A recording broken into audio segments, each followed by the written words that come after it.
everyone, welcome to Focal Point. I'm Jenelle King. And I'm Trishatha Jeffrey. And this week our topic is living by faith.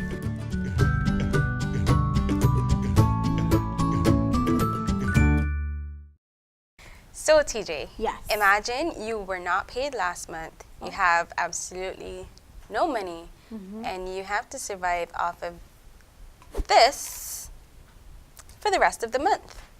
What's this? Well, this is a little bit of oil and this is some flour.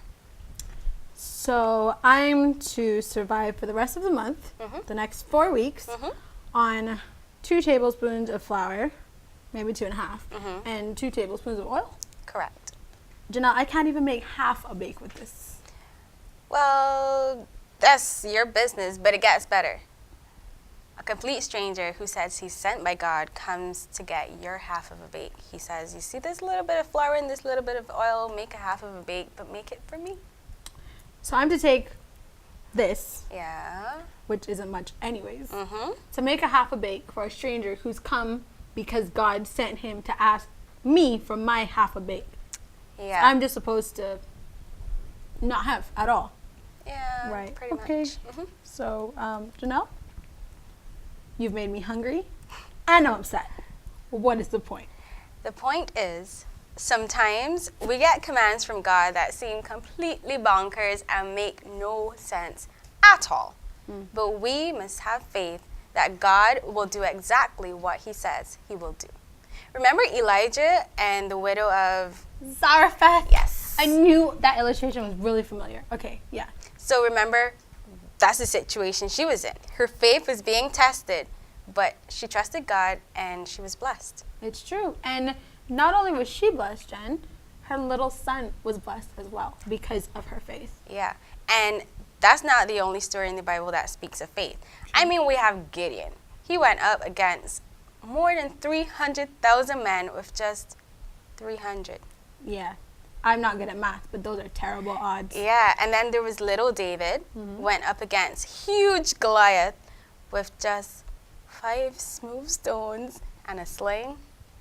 Like, Very really? True. And remember, Joshua and the Israelites were supposed to bring down the walls of Jericho that some estimates say were 7 feet thick. They couldn't touch them. Couldn't touch the walls and had to bring them down by making lots of noise. And just walking around. Crazy. Extremely crazy.